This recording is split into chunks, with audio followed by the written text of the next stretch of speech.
Listo, don Fabio, bien pueda. Listo, muchas gracias. ¿Están viendo mi pantalla ahí? Sí, ¿estás buscando Sí. una carpeta de aves?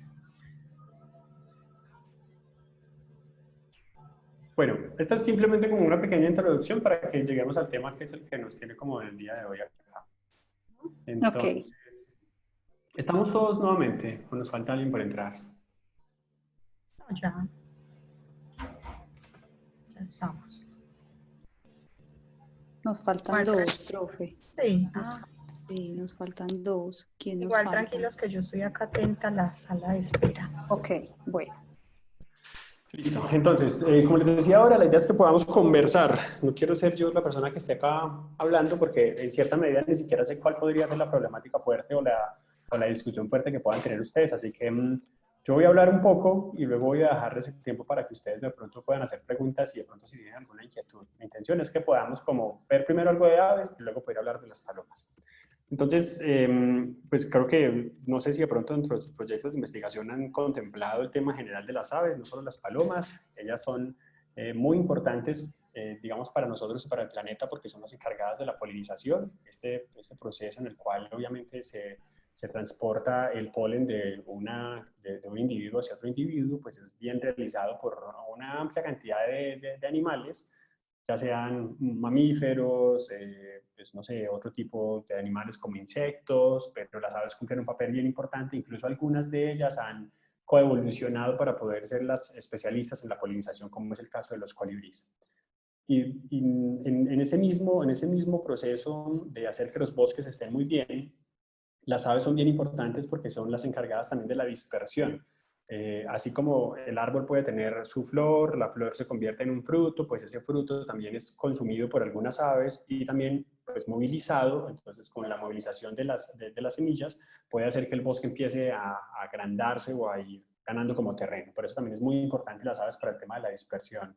Ayudan bastante en un tema de control biológico y acá vamos a tocar el tema un poco de lo que son las palomas. Entonces, las aves en sí pueden, de su forma natural, poder controlar varios grupos de animales que puedan tener poblaciones muy altas. Es el caso, por ejemplo, de los insectos. Si hay una superpoblación de insectos, pues normalmente debería haber una falencia de un depredador que pueda estar controlándolos. Pero si tenemos un equilibrio, diríamos que si hay una muy buena población de insectos, debería haber una muy buena población de depredadores de los insectos, que en este caso, si ponemos el ejemplo, podría ser un ave. Ahora, ¿qué pasa si tenemos una muy buena población de aves? Deberían haber también controladores de esas mismas aves. Entonces, en este caso, podríamos poner el ejemplo que si tenemos una población muy alta de palomas, deberían haber controladores naturales sobre esas palomas, que en este caso podrían ser otras mismas aves de gran tamaño como rapaces, pero con cualidades especiales. No debe ser cualquier tipo de rapaz, no deben ser rapaces grandes, torpes al vuelo, sino que deben ser rapaces más aerodinámicas, porque las palomas tienen una habilidad en el vuelo y es que son muy, muy veloces. Entonces, las aves ayudan a ese tema del control biológico y ya hablamos más a fondo de ello. Adicional, pues las aves son suplemento alimenticio. Creo que muchos de ustedes comen pollo o han comido pollo y eso se viene dando desde hace mucho tiempo, desde que casi que existimos los seres humanos en el planeta y empezamos a consumir muchas de las cosas, pues entonces las aves han sido uno de esos platos especiales que también tenemos en como nuestra dieta. Han inspirado a muchas personas en temas de vestimenta, de exploraciones, de moda, entonces también son bien importantes por ello. El tema de la salud ambiental, lo que les contaba ahora, que lo que intentamos hacer es que las personas puedan estar en el bosque, puedan sentirse bien y aunque no lo crean ustedes, yo creo que ustedes de pronto viviendo en la zona donde viven, que pueden tener mucho bosque alrededor de ustedes y se sienten bien cada vez que caminan por los potreros, por los bosques, por los ríos, pues hay muchas personas en las ciudades que se estresan bastante porque hay mucho cemento, porque hay mucha contaminación. Entonces, salir un poco a un bosque, salir a caminar un poco, eso les da cierta tranquilidad. Entonces, observar las aves también les llena, digamos que el alma y les llena como el espíritu de una manera bonita. Entonces, por eso las aves también son bien importantes porque ayudan a la salud ambiental de las personas. Y pues de esa misma manera ayudan pues al bienestar personal de ellas. Eh, bueno, entonces rápidamente, como les contaba ahora, hay muchos intereses de por qué nosotros queremos ver las aves, porque son muy bonitas, porque son coloridas, porque hay en todo el mundo, porque para muchas personas observarlas puede significar un reto. Entonces, a algunas personas les encanta esos temas de retos y por eso observarlas puede ser como una actividad que los conduzca a poder identificar detalles en ellas para poder decir, sí, esta es la especie que yo estoy viendo. Y en muchos de los casos, que también puede ser una idea tentadora para muchos de ustedes, es que las aves en la actualidad son una fuente de ingresos bien importantes. No por el tema del comercio y de coger una ave y venderla, sino que en el mundo hay muchas personas, pero no se imaginan la cantidad de millones de personas que hay en el mundo que quieren pagar por ir a ver aves. Y nosotros en Colombia tenemos la mayor cantidad de aves registradas en un territorio. O sea, nosotros somos ricos en aves y la gente está viniendo a Colombia pagándole a un hotel para que lo deje quedar, pagándole a un guía para que lo acompañe a mostrar las aves y pagándole a una reserva para que lo deje ingresar para poder ver las aves de ese lugar. Y en términos de dinero es muy bueno, pues porque es un trabajo sencillo, estoy en contacto con la naturaleza, me están pagando y además estoy interactuando con las personas y en un tema de práctica también estoy de pronto aprendiendo a hablar otro idioma, como es el caso inglés, porque la mayoría son norteamericanos o británicos. Entonces, ahí sí de pronto la lucecita para algunos de ustedes que les interese el tema de las aves, pensando en un futuro, puede ser una fuente de ingresos. Entonces, ahí rápidamente, como para no poder identificar un ave, debe tener varias cualidades o varios elementos en cuenta cada vez que yo estoy observando el ave. Normalmente si yo describo un ave debo tener un tamaño relativo o comparativo con algo. Si yo veo una paloma, entonces yo debería compararla con otro animal. Pues claro que paloma sería un ejemplo muy común. Tendríamos que ver, la paloma podría ser el referente, porque la mayoría de las personas conocen las palomas, pero si yo, por ejemplo, veo una tángara, yo no sé si alguien reconozca qué es eso.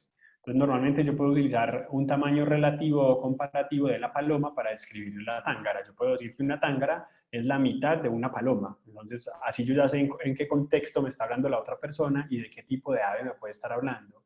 O, por ejemplo, si es un gallinazo y la gente no sabe qué es un gallinazo, yo puedo utilizar también la paloma como ejemplo o otro animal que sea muy común en la zona y puedo decir es por ahí unas 2 o 3 veces una paloma para más o menos hacer la comparación en términos de tamaño. Las formas, si tenían patas largas, si tenían alargadas sus alas, si el del vuelo parecían de tal forma, también es muy importante al describir. Los colores son súper básicos y no solamente los colores, sino la ubicación de ellos, donde veo yo el color verde que lo estoy viendo al ave, si está en la garganta, en el pecho, en el vientre, en la espalda, en la nuca, en la cabeza, en la corona. La forma del pico, si es muy largo, recto, puntiagudo, grueso, todas esas características tradicionales que uno podría decir como, bueno, se le notan muy fáciles al pajarito, pues entonces poder todas describirlas muy bien. Todos estos ejercicios de poder identificar el ave vienen de una base muy fuerte de la observación y es que uno puede fácilmente dar como con la especie que uno está observando, si uno hace encajar todas esas cualidades que puedan tener las especies que yo reconozco. Entonces, si veo un animalito pequeño, muy ágil al vuelo, de colores verdes brillantes, con su garganta un poco tornasolada, el pico recto, visitando una flor, pues normalmente podría llegar rápidamente a un colibrí, ¿cierto? Entonces, las características de esos colores o, digamos, del ave, perdón, podría ser que me pueda dar fácilmente la especie que yo estoy viendo. Esos comportamientos particulares, si estaba volando y luego descendió sobre la copa del árbol, si hacía vuelos de ir y volver hacia el mismo lugar, si hacía picadas desde la parte superior de la parte baja, si trepaba el tronco, agarrado de él, si utilizaba las patas para poder sostenerse de manera horizontal en un árbol. Entonces, cada una de esas particularidades y los comportamientos también me ayudan a definir como las especies. ¿Dónde se encuentran? Nosotros tenemos una distribución de las aves en todo nuestro territorio. Ahorita les muestro un mapita para que más o menos hagan cuenta de qué tan diverso es nuestro país. Y eso hace referencia a si están en las montañas, si están en los valles, si están en la Amazonía, si están en los llanos, si están en el bosque seco de La Guajira, si están sobre, no sé, sobre la Sierra Nevada de Santa Marta, sobre el Pacífico. Entonces, las aves se pueden distribuir en muchos lugares y cada una de ellas va a ser diferente a donde yo estoy. Incluso ustedes allá pueden tener aves que yo no tengo acá y yo les estoy hablando desde Manizales. Entonces, para que más o menos hagan la relación de la diversidad que puede existir en ellas. Y la otra es cómo poder identificarlas a través de sus cantos y de sus llamadas, que son los sonidos tradicionales que ellas puedan hacer. Entonces, para tener en cuenta en el momento de hacer observaciones de ave, es que hay que tener una alta experiencia y esa experiencia se da por, digamos, como las horas en campo.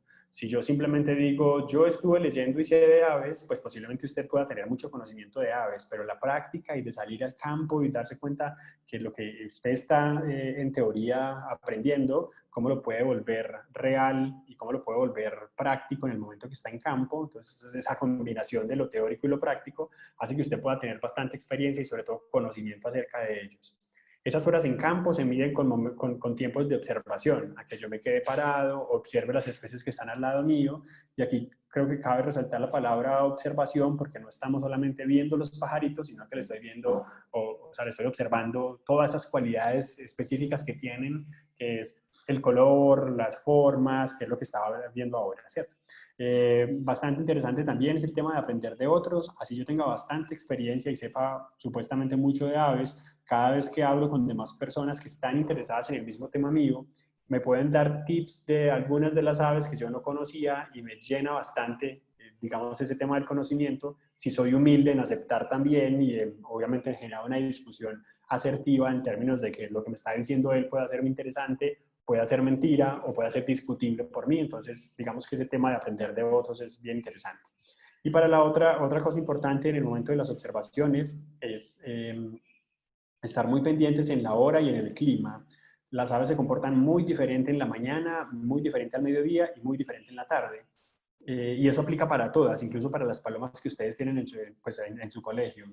Las aves normalmente, hay una teoría del canto que dice que ellas al acostarse consumen bastante alimento para poder pasar toda la noche, digamos, como tranquilas durmiendo. Incluso algunos colibríes necesitan estar consumiendo bastante néctar continuamente, por eso los ven tan activos. Entonces durante la noche llegan a un estado como de letargo, como que se duermen y casi mueren. Ese estado se llama torpor y normalmente lo que hacen ellos es bajar toda su frecuencia cardíaca a lo mínimo, casi que morir, y al otro día madrugar para poder obviamente hacer su actividad. Entonces, una de las teorías del canto dice que las aves en la mañana, cuando se despiertan, posiblemente amanecen o con mucha hambre y por eso salen activos a buscar todo este alimento, o posiblemente salen con términos de contactos y con necesidad de contacto. Entonces, por eso en las mañanas las aves tienden a ser mucho más vocales y sonoras. Entonces, si uno se mete al bosque a las 6 de la mañana, podría encontrar algo muy bonito que se llama el coro del amanecer, y es toda la cantidad de aves que puedan estar en ese ecosistema generando sus cantos y sus llamados, sus sonidos, y ahí puede darse uno cuenta como parte de esa teoría del sonido, como les estaba contando. Entonces, verlas en ese momento en la mañana es muy diferente porque van a estar en una necesidad de consumir, de alimentarse. Luego, a media mañana, hay un momento en que los depredadores grandes como los gavilanes, águilas, halcones salen. Entonces, normalmente la mayoría de las aves pierden actividad por el tema de protegerse de los depredadores. Y normalmente ellas siguen estando en el bosque, pero no son tan activas. Pueden estar pensando en términos de cotidianidad del bosque, en reproducción, en términos sociales, de estar buscando otros individuos para convivir en el bosque, de desplazarse por el bosque con otros individuos a través de algo que se llama bandadas mixtas. Y luego llega el momento de la noche, donde en la noche van a irse a dormir, pongámoslo así, entonces necesitan volver a activarse para hacer un consumo fuerte de energía, y es consumir bastante lo que ellos tradicionalmente comen. Entonces, si estamos hablando de colibríes, masivamente visitarán las flores terminando el día para poder tener una buena cantidad de energía.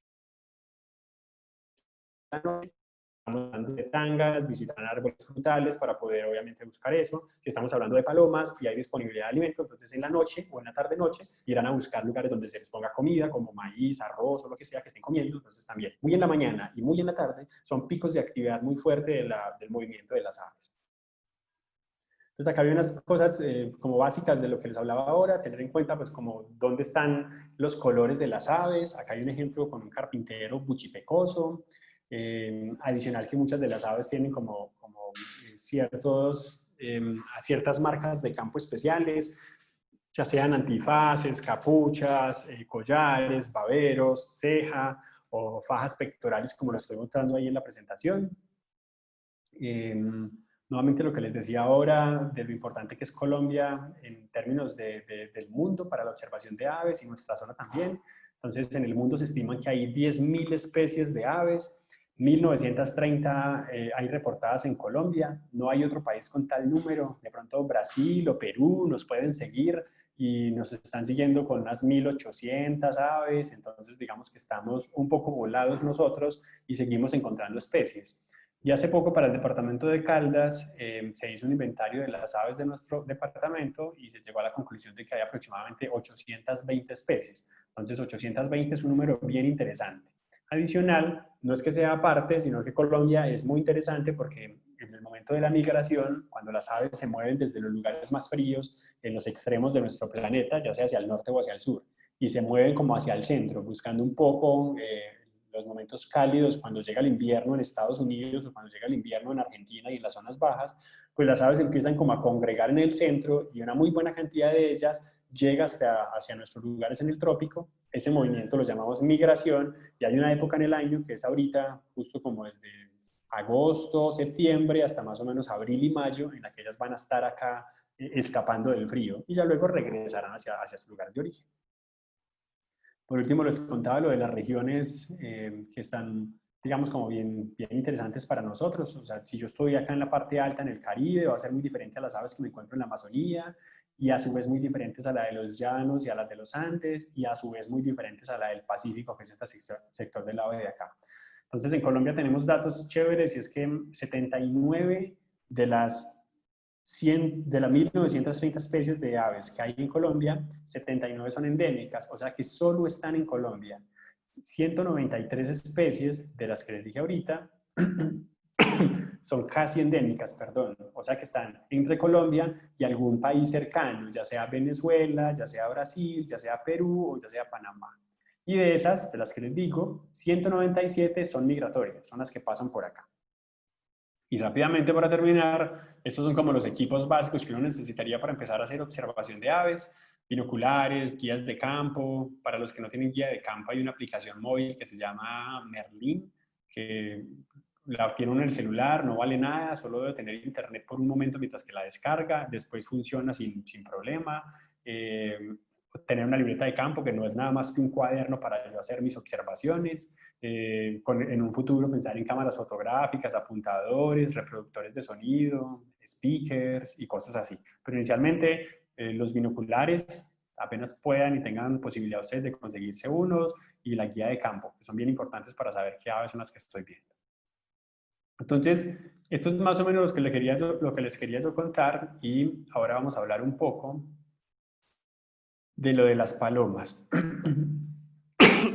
Yo le contaba a Luceli que normalmente las palomas son aves que son introducidas. Las palomas no son nuestras.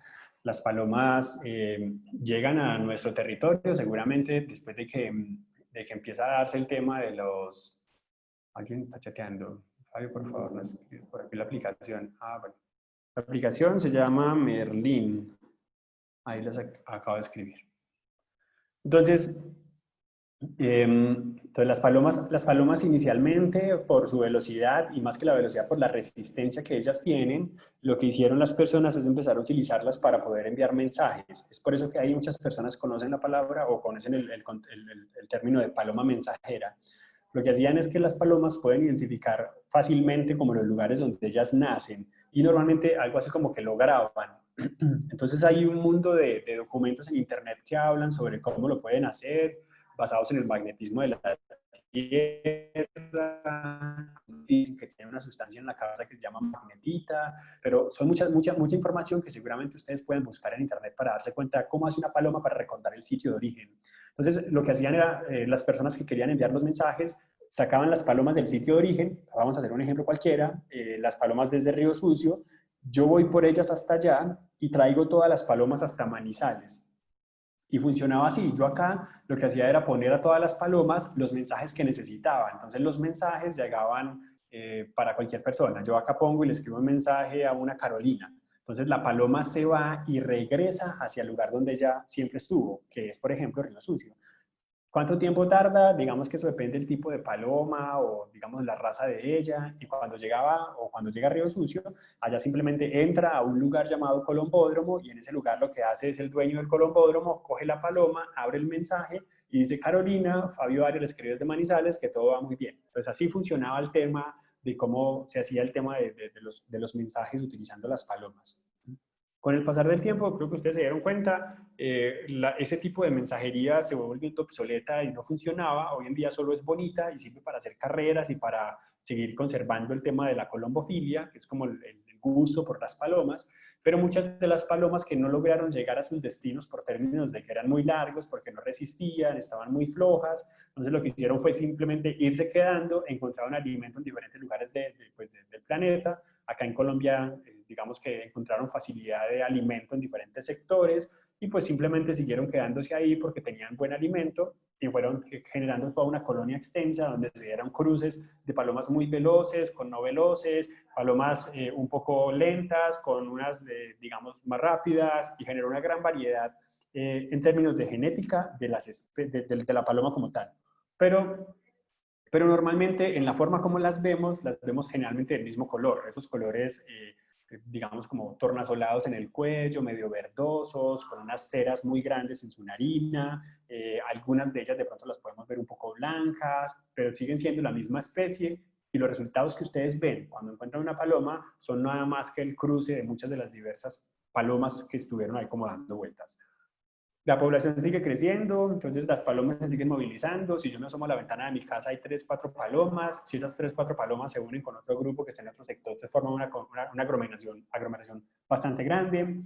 Y para términos de comprender por qué puede estar en el colegio, a las palomas hacen parte de un grupo que le encantan un tipo de nido específico. Entonces hay nidos en cavidades, hay nidos tejidos, como lo pueden hacer la mayoría de las aves, pero hay otros nidos que son nidos en plataforma, y los nidos en plataforma generalmente son desarrollados por depredadores muy grandes como las rapaces, pero también lo pueden hacer las palomas.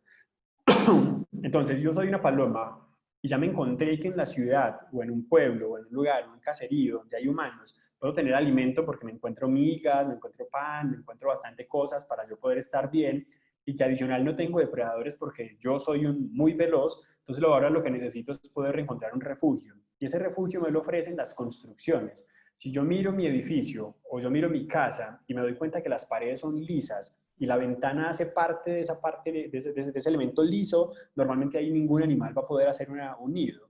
Pero anteriormente las construcciones normalmente intentaban evocar algo o hacer algún estilo, yo qué sé, gótico, republicano, romano, renacentista, no sé qué, seguían diferentes tipos de arquitecturas, y muchas de esas arquitecturas se van en edificaciones importantes para los pueblos y para las ciudades. Entonces, si uno mira, por ejemplo, la iglesia, es completamente diferente arquitectónicamente a lo que es la casa de una persona que esté al lado o muy cerca en el pueblo. Entonces me voy a dar cuenta que, por ejemplo, una iglesia puede tener algunas salientes que para mí no son normales, pero para la forma arquitectónica sí son muy tradicionales. Y esas salientes que puedan tener las edificaciones son las plataformas perfectas para que las palomas puedan llegar.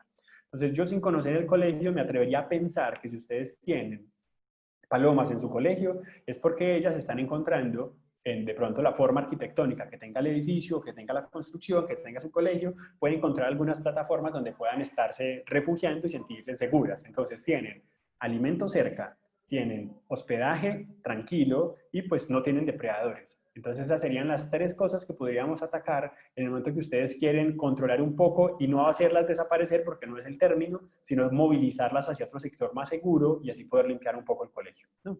Entonces hay varias cosas. La primera es poder hacerlo a través de la secretaría, no sé si alguien lo ha escuchado. Entonces, si intentamos sacar los 3 elementos, tenemos la infraestructura, tenemos el término de alimentación, y lo otro es que se sienten seguras porque no hay depredadores. Entonces, para poder evitar que ellas se sigan reproduciendo en ese edificio, podría haber un desarrollo, y es que alguien le proponga al rector de que en esos salientes que son muy planos se pueda aplicar una técnica, no sé, estoy acá como... Todos ven mi pantalla. Sí, pero tú lo tienes pausado, bro. ¿Tengo pausado qué? ¿Lo El tiene video. pausado el video o estás Pero porque... aquí ven el blog de notas. Sí, Pues, ven. sí, sí. Bueno, no se deja escribir. Entonces, pensaba hacer un dibujito. Espérame, profe, ¿será que te debo? No, tú creo que no debe ser de ahí. Esto tiene una pizarra, ¿no? Zoom. Sí, profe. Sí. Tú le das solicitar control remoto. Participantes, no, primer paso, notar, control remoto. ¿Te doy el control remoto a ti? No.